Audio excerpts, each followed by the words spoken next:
안녕하세요. 오늘 사무엘하 세 번째 시간입니다. 성경 본문은 사무엘하 13장에서 20장까지입니다. 비교적 길지만 이게 하나로 묶여져 있는 스토리입니다. 압살롬의 반역과 그 역사적 의미, 이렇게 제목을 붙이면 전체적으로 뜻이 통할 것 같습니다. 우리가 지난 시간에요, 통일 이스라엘의 왕이 된 이후에 다윗이 잠시 방심을 하죠.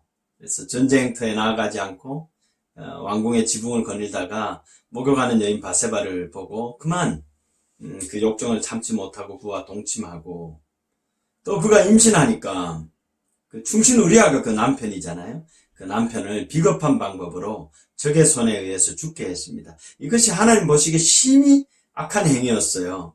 그래서 하나님께서 때가 되니까 선지자 나단을 보내어서 개입하십니다. 심히 책망하죠.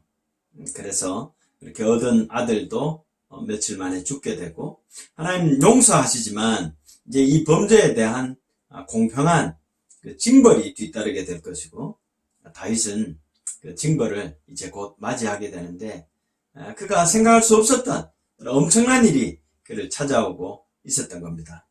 어떤 내용이었느냐? 범죄에 대한 대가 지불인데, 말할 수 없이 혹독해요, 그죠? 자기 자녀들 가운데 오빠가 이복 동생을 강간하고, 또 그 이복 동생의 친오빠가 이 아들을 살육을 하는, 그러니 끔찍한 그런 이야기들이 오늘 이 부분에 진행이 되고 있습니다. 다윗은 누굽니까? 하나님의 마음에 합한 사람이라 했거든요. 근데 이 다윗 왕의 이야기에 이런 끔찍하고 비참하고 어떻게 보면 참 낯뜨거운 이런 이야기들이 자세히 기록되고 있습니다. 그 역사적인 의미가 무엇인가, 이것을 오늘 공부하시게 되는데, 그 역사적인 의미 전체적으로 세 가지로 한번 크게 먼저 정리해보고 세부적인 내용으로 들어갔으면 합니다. 첫 번째, 이거는 다윗의 왕가의 그 아들들에게 일어난 이 사건은 다윗의 범죄로 말미암은 것이다 라는 거죠. 그 하나님의 징벌이라는 것을 이야기하고 있고요. 또 하나는 이게 뭐 간음, 강간, 살인, 나중에 반역까지 이르게 되는데, 이게 전부 욕망과 분노심, 복수심에 의해서 일어난 거거든요. 이런 일들이 얼마나 치명적인 그런 파멸을 가지고 오는가, 거기에 대한 어떤 또 일반적인 교훈이기도 합니다. 또 하나는 다윗의 왕위를 많은 아들들이 있었음에도 불구하고 솔로몬이 그 왕위를 잇게 되거든요. 솔로몬 왕위의 정당성, 적법한 왕위 후계자들이 있었지만 이러이러한 일로 뭐 다 죽게 되었고요. 그래서 솔로몬에게 하나님께서 그 다윗의 왕위를 잇게 했다, 그런 일에 대한 역사적인 해석이다, 이렇게 보시면 되겠습니다. 자, 이 비극의 씨앗은 암논의 범죄로부터 시작이 됩니다. 사건의 발단은 맏아들인데요, 암논이 자기 누이 이복 여동생을 사랑했어요. 근데 그 좋아했던 마음을 참지 못하고 어느 날 교묘하게 이 자기 누이를 욕보입니다. 강간을 한 거예요. 성폭행이죠, 그죠? 그러니까 다말의 인생이 어떻게 됩니까? 그렇게 만류하거든요. 날 진짜 좋아하거든. 아버지한테 이야기해서 혼인하자, 그런 말을 해도 그치지를 않는 겁니다. 그러니까 이 이야기를 듣고 그 다말의 친오빠입니다, 압살롬이 길길이 날뛰었겠죠. 근데 압살롬이 이 마음에 음흉한 생각이 이때부터 있었던 것 같아요. 너는 가만히 있어라, 내가 알아서 하겠다. 그리고 2년 있다가 복수할 생각을 했던 것 같습니다. 이런 지나친 보복 살육의 과정에 다윗이 속수무책으로 그냥 이 자식들의 그런 어떤 과정을 그냥 다스리지 못하고 가만히 쳐다보고만 있는 듯한 이 과정이 좀 이해가 안 되는 거죠. 왜 그랬을까 이렇게 짐작해보면 자신의 범죄에 대한 후유증이 아니었을까, 이런 생각이 듭니다. 자기 저지른 죄하고 비슷하잖아요. 뭐 간음이나 강간이나, 또 그가 충신 우리아를 죽인 거나, 뭐 압살롬이 자기 형 암논에게 보복, 일종의 명예살인이었을 수도 있겠죠. 근데 그게 너무 지나친데 아무 손을 쓰지 못한 겁니다. 다윗은 어떻게 했어야 될까요? 선지자 나단이 있잖아요. 가서 하나님의 징벌이 내게 너무 가혹한데 우리 자식들 간에 일어나는 이런 비참한 일들을 어떻게 처리해야 되겠습니까? 지혜를 구할 수도 있었어요. 근데 그렇게 하지 못했던 거죠. 다윗은 명확한 생각을 가지고 있었으면 암논 때 벌써 다루었어야 돼요. 어디 이스라엘의 왕자가 백주에 자기 누이를 겁탈하느냐, 책망을 하고 엄히 다루고 또 그 다말에 대한 피해 보상이 이루어져야 되죠, 그죠? 오늘날처럼 무슨 성인지 감수성 뭐 이런 건 아니더라도 그래도 그 천륜을 저버린 일인데 엄히 책망하고 다말을 위로해야 압살롬이 이렇게 죄의 씨앗을 잉태하지 않았을 겁니다. 압살롬의 살인은 강간에 비하면 또 이게 형평이 벗어난 너무 엄청난 보복 살인이었습니다. 더 큰 죄악으로 다뤘어야 되는데 아무 조치 없이 그냥 외갓집에 도망가 있는데 내버려 뒀다가 또 보고 싶다고 불렀다가요. 그러면 또 진정으로 화해하고 용서하고 이런 것도 아니고 또 그냥 내버려 둬서 이 일을 다윗이 자초한 면이 있는 거죠. 압살롬은 굉장히 치밀하고 용의주도하고 그런 모습을 보여주고 있습니다. 용모도 준수해요. 자, 이런 사람 우리가 조심해야 됩니다.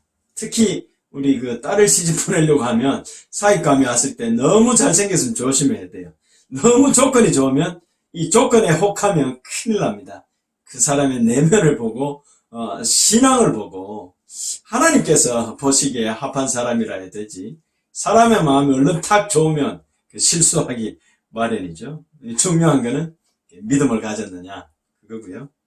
자, 이 압살롬이 무려 11년간 이 반역의 마음, 복수와 정오심을 키워나가게 되는데요. 처음에는 암논에 대해서 아버지가 어떻게 하는지 보자. 아버지 개입 안 하니까 내가 직접 복수해야지. 그 계획으로 2년의 시간을 보내고요.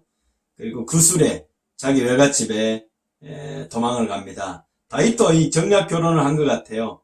다윗의 처첩 중에 이방인, 이 부인에게서 난 압살롬이 결국 탈을 일으키니까 이게 이 정략 결혼이 문제가 되는 겁니다. 자기 그 외갓집, 외할아버지일 수도 있겠죠. 가서 3년을 숨어 있다가 요압을 찔러서 자기 아버지를 기어이 봐요. 이때 아마 다윗도 그 자기 아들 압살롬을 보고 싶어 합니다. 그 부정이라는 게 그래요. 잘 단속해놓지도 못하고 이 살인자 아들을 보고 싶어 하니까 요압이 다리를 놓아서 이 압살롬을 아버지 앞에 데리고 오죠. 근데 또 이상한 거는 다윗이 압살롬 얼굴 한번 보고는 뭐 그 정을 풀었다고 생각했는지 꼴보기가 싫었든지 그냥 또 바깥에 내쳐서 2년간 보지도 않아요.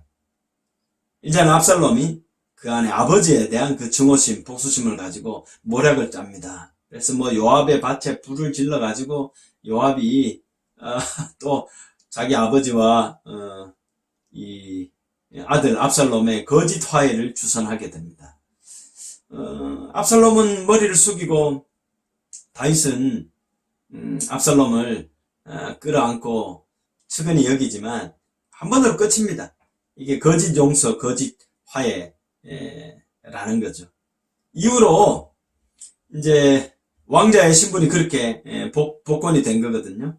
압살롬은 4년 동안 치명적인 일을 준비해요. 15장 어디 부분 읽어보면 성 앞에 나가서 모든 백성들의 송사를, 아마 다윗은 이 시기에 뭐 병이 들었든지 다윗의 그 왕궁에서의 통치가 기록이 되지 않습니다. 오히려 성문 앞에 이 왕자가 백성들의 민심을 사면서 모든 사람들의 마음을 다 도둑질해 갔다, 이 표현이 나오는 거죠. 이런 세월이 11년 걸렸습니다.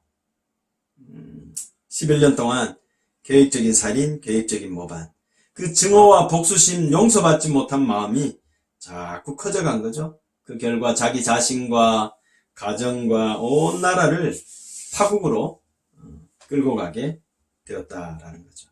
압살롬에게도 기회는 있었죠. 하나님 앞에 엎드릴 수 있는 시간. 아마 그는 신앙 없이 자라났던 것 같아요. 옛날 자기 아버지가 사울에게 쫓길 때 얼마든지 그 사울에게 복수할 수 있었음에도 불구하고 어떻게 하나님의 자비를 구하고 그 기름 부은 왕에게 손대는 걸 두려워했는지 그런 이야기 들었을 거예요. 그죠? 근데 지금 다 온데간데 없고 그것도 안타까워요. 하나님 앞에 엎드리고 자기의 그 복수심과 증오심을 하나님 앞에 의탁했어야죠. 근데 미움과 타오르는 증오, 복수심, 이런 것이 결국은 자기 자신을 상하게 하고 결국 자기 자신을 죽음에 이르게 했다. 결론은 그렇게 됩니다. 4년 동안 압살롬이 아주 치밀하게 백성들의 마음을 이제 자기 편에 돌리고 기가 막힌 계획을 세워서 헤브론으로 내려갑니다. 헤브론이 어디냐? 다윗이 유다 왕이었을 때 유다의 도읍이거든요. 그러니까 자기가 유다 왕의 아들이잖아요. 유다 사람들의 마음을 자기가 또 되돌린 거죠. 그래서 유다를 잡으면 나라 내가 잡을 수 있다 이렇게 생각한 것 같습니다. 헤브론에서 반역을 선포하니까 의외로 많은 사람들이 이 압살롬을 따랐다라는 겁니다. 여기서 생각할 것은 우리가 한 사람 한 사람 지성과 또 냉혹한 이성, 올바른 뜻을 가지고 있지만 어떤 군중 심리에 좌우되면 올바른 생각 잊어버릴 수 있다. 이렇게 생각이 들어요. 아히도벨은 그러고 보면 정치를 한 겁니다. 군중들의 마음을 잘 움직일 수 있는 그 기술이 있는 사람들이 좀 비하시켜서 미안한데 좋은 정치가들도 많이 있지만 그런 정치가들이 들어 있죠. 그래서 사람들의 마음이 한번 선동되기 시작하면 걷잡을 수가 없어요. 그래서 바른 사람들이 항상 바른 말을 하고 이 사회를 계몽해 나가야 될 필요가 있습니다. 조금 벗어난 말씀을 드렸습니다. 자, 이 결과 다윗이 이 모반하는 사람들의 칼날에 자기 목숨이 경각에 달린 거죠. 도망을 하게 돼요. 근데 다윗을 따르는 사람들의 면모를 보면 전쟁을 한판 붙었어도 어쩌면 다윗이 꼭 졌다 이렇게 말할 수는 없어요. 물론 숫자적으로 세력이 압살롬에게 워낙 많이 갔지만 다윗에게 함께 서 있는 충성스러운 사람들, 그리고 다윗이 일어나서 엄히 책망하는 자, 어디 아버지에게 모반을 하느냐. 그러면 그걸 바라보고 있는 군사들의 사기가 금세 떨어질 문제거든요. 그러면 싸움을 해서는 다윗이 이겼을 가능성이 더 있다고 봐요. 그럼에도 불구하고 다윗이 칼을 맞들지 않고 조용히 성을 빠져나가서 훗날을 도모하는 도피책을 선택합니다. 왜 이랬을까? 너무 무능하고 무기력해진 것은 아닐까? 그건 아닐 것 같아요. 아버지 마음이죠. 차마 자기 자식한테 어떻게 칼을 들겠느냐. 나중에 이제 요압에게 장군을 전열을 회복하고 전면좀 이제 하게 되잖아, 그죠? 근데 자기가 직접 나가겠다 했을 때 장수들이 만류합니다. 왕이 타켓이 될 건데 우리 마음 써서 전쟁 못합니다. 그래, 부탁을 하나 하자. 아들 압살롬, 소년 압살롬, 반란의 수괴를 소년이라고 쳐. 그게 아버지 마음인 거죠. 그를 선대해주라, 목숨만 살려주라. 그 때문에 전쟁이 얼마나 어려워지겠습니까? 그럼에도 불구하고 이제 부정이라는 게 그렇게 나타나고 있습니다. 자, 이 부분에 우리가 좀 성경이 주목하고 있는 것은 다윗을 배신했던 배신자들이 있고, 그래도 끝까지 목숨을 걸고 다윗을 지키려고 했던 친구들, 충성스러운 사람들이 있었고, 이상한 사람 하나 있습니다. 요압. 이 사람이 다윗 왕국을 위해서 큰 공로를 많이 세웠어요. 전쟁에도 여러 번 승리하고, 또 압살롬도 결국 요압의 손에 죽게 되고 반란을 평정한 공신일 수도 있습니다. 근데 가만히 보면 이 사람은 이기적인 그런 판단을 많이 하고 있습니다. 다윗 왕의 말을 듣지 않을 때가 너무 많았어요. 충성을 다하고 있지만 결국은 자기가 이인자 되려는 그런 큰 욕망을 끝까지 충성스럽게 수행한 사람이 아닌가. 다윗이 그걸 알고도 자기 친인척이기도 하고 세력이 너무 세서 요압이 필요했는지 아니면 쉽지 않아서 놔뒀는지 모르겠습니다. 이런 사람들이 이렇게 현대에도 교회나 어떤 조직에 있으면 굉장히 힘들어요. 요압의 말로는 솔로몬의 손에 죽는 겁니다. 너무 늦게 죽었다고 봐요. 그 당시에 일어나는 그런 상황들 보면 다윗을 위해 평화롭게 투항하고 이스라엘 왕국을 위해서 기여할 수 있는 여러 장수들을 비겁하게 다 죽여버렸습니다. 나쁜 사람 해야 되는데 이상한 사람 해놨습니다. 자, 배신자들 중에요, 아히도벨이 있습니다. 시바는 무비보셋의 사환인데 간사하고 비겁한 모습으로 나오고, 시므이는 뭣도 모르고 이제 다윗이 몰락한 줄 알고 사울 왕과의 그 원수를 갖겠다고 고래고래 저주를 하고 욕을 하는데 다윗이 그냥 하나님께서 나를 징벌하신 날에 어떻게 이 사람의 입으로 나오는 말도 하나님 나를 책망하는 말일 수도 있다. 그런 덕을 세우고 그냥 살려줍니다. 아히도벨인데요. 이 사람의 모략이 거의 다윗을 죽일 뻔했거든요. 지금 전례를 정비하기 전에 필살조를 만들어서 추격해서 강 건너간 다윗을 추격하면 잡을 수 있다. 정신이 혼미할 때 잡아야 이 거사가 그대로 성사된다. 압살롬이 그 말 들었으면 그냥 그걸로 끝났습니다. 역사가 바뀌었습니다. 자, 아히도벨은 어떻게 해서 이스라엘의 최고라는 이 책사인데요. 압살롬의 편을 들었을까? 압살롬이 길로에 은퇴해 있는 아히도벨을 초청하는 장면이 나옵니다. 학자들이 추적해놨는데요. 또 성경을 자세히 읽어보면 우리가 알 수 있는데 사무엘하 그 뒷부분에 보면 23장인가요? 다윗의 30두목 이야기가 나옵니다. 거기에 엘리암이라는 37명 명단인데 뭉뚱그려서 30두목이라 하죠. 다윗의 용장 이름이 나오는데 그 사람이 아히도벨의 아들이었다 이렇게 나옵니다. 엘리암. 이름도 좋죠. 하나님의 암, 백성 뭐 그렇게 되는 겁니다. 그런데요. 이게 사무엘하 11장에 보면 밧세바가 엘리암의 딸로 나온다는 거죠. 밧세바의 아버지 엘리암, 아히도벨의 아들 엘리암, 이 둘이 같은 사람이라면 이야기가 나와요. 아히도벨이 다윗에게 충성스러운 사람이었다가 자기 딸 밧세바, 자기 충성스러운 사위 충신 우리아가 그렇게 죽어져 가는 과정을 보고 다윗에게 마음을 잃어버린 것이 아닐까. 그래서 어느 시기에 뭐 자기 딸 밧세바가 다시 왕비로 들어가고 손주 솔로몬이 태어나는 과정을 보았지만 이미 이는 아마 뭐 정의로운 사람이겠죠. 자기 마음을 잃고 낙향하지 않았을까. 그것을 압살롬이 꽤 많은 사람이니까 아는 거죠. 절대 아버지 편 들지 않는다. 어쩌면 그의 마음속에도 정의로운 복수심이 있을지 모른다. 동병상련일 거다 이렇게 생각하고 이 아히도벨을 청하는데 역시 압살롬의 그 간악한 생각이 적중해서 아히도벨이 와서 압살롬을 도왔다 이렇게 보는 것이 어쩌면 정설일 것 같아요. 근데 어떤 일이 벌어지느냐? 다윗에게 충성스러운 사람이 또 있는 거죠. 뭐 제사장 사독 아비아달, 나중에 이스라엘 역사의 큰 두 계보로 나누어지게 됩니다. 사독 계열의 제사장, 아비아달 계열의 두 제사장. 아비아달 계열의 제사장 다소간 좀 사독 계열에 비하면 정통성이 밀려도 에레미야 같은 사람 있습니다. 그건 뭐 차치하고요. 여기서 중요한 인물은 후세입니다.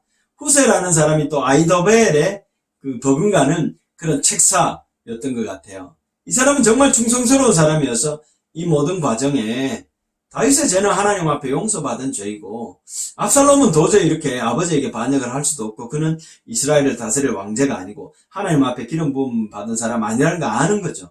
자기 목숨을 걸고 아히도벨의 그 모략을 막으러 적진으로 거짓 투항을 해서 들어갑니다. 압살롬이요. 아히도벨의 말을 듣고 바로 실행했으면 거사는 끝났다 그랬잖아요. 후세가 있으니 후세의 말을 또 들어보자. 더 보탬이 될 전략을 말할지 모른다. 후세가 아니다. 당신의 왕 다윗은 역전의 용사이라 그냥 도망가지 않는다. 곳곳에 매복을 두어서 뒤추격조를 대비할 건데 그렇게 해서 우리가 이 날카로운 승리의 기세를 꺾을 게 뭐 있느냐. 도망가게 두고 우리가 그 사이에 군사를 모집해서 바다 모래처럼 하늘의 벌떼처럼 몰고 가서 전면전 벌여서 그 기세를 몰아서 죽이든지 해야 되지. 안 그러면 우리가 이 승산을 장담하지 못한다. 신중론을 펼친 거죠. 그 말 듣고 보니까 그럴싸해요. 이제 압살롬의 한계가 여기서 나타난 겁니다. 아히도벨의 그 좋은 모략을 물리치고 후세의 말을 듣게 되죠. 결과는 어떻게 됩니까? 아히도벨이 이 사람 총명한 사람이니까 이렇게 해서는 다윗을 잡을 수가 없다. 하나님께서 우리 편이 아니시구나 뭐 그 생각했는지 모르겠어요. 나가서 자살해버려요. 자기 뜻대로 안 됐대. 이것도 좀 이상한 사람이죠. 아마 평생 그 한을 품고 일을 갈다가 절호의 찬스에 다윗을 원수로 생각했다가 그 일이 무산되는 것을 보고 감정이 격해져서 뭐 일을 했다 이렇게 참 안타깝습니다. 실력 있고 출중한 사람들인데 그 마음을 다스리지 못하니까 이런 결말이 이런 거죠. 자, 성경은요, 일의 배후에 하나님께서 다윗을 위해서 개입하셨다고 말씀하는 겁니다. 사무엘하 아마 17장 4절인데요. 제가 그거 적어봤습니다. 17장 14절. 같이 한번 읽어보시죠. 압살롬과 온 이스라엘 사람들이 이르되 아렉 사람 후세의 계략은 아히도벨의 계략보다 낫다 하니 이는 여호와께서 압살롬에게 화를 내리려 하사. 하나님께서 압살롬을 인정하지 않으시는 거죠. 아히도벨의 좋은 계략을 물리치려고 명령하셨음이더라. 이 일의 배후에 사람들의 마음속에 하나님께서 역사하셨다. 성경 저자가 분명히 이야기하고 있습니다. 추호도 우리가 압살롬에게 뭐 동정하거나 아히도벨의 어떤 그런 신세를 불쌍히 여기거나 그럴 여지를 전혀 주지 않고 있습니다. 요 과정에 보면요, 쫓겨가면서도 다윗이 하나님 앞에 기도하는 모습이 나와요. 아히도벨의 그 모략을 물리쳐 주옵소서. 그러니까 그 기도의 응답이겠죠. 후세를 남겨두어서 아히도벨의 계략을 물리치고 하나님께서 기어이 이 그 후세의 모략 가운데 사람들의 마음에 역사하고 결국 어떤 사람이 하나님의 사람이냐, 어떤 사람이 의인이냐, 이 문제에 대한 중요한 단서가 이 부분에 나타나는 것 같아요. 한번 보십시다. 이제 그 이야기의 결말을 지을 때입니다. 암놈도 죽었고, 압살롬도 죽었고, 아히도벨도 자살하고, 이상한 사람, 요압, 이 사람도 결국 나중에 죽게 돼요. 다윗의 통치는 밧세바 이전과 밧세바 이후로, 또 압살롬 이전과 압살롬 이후로 그렇게 나눌 수가 있는 것 같습니다.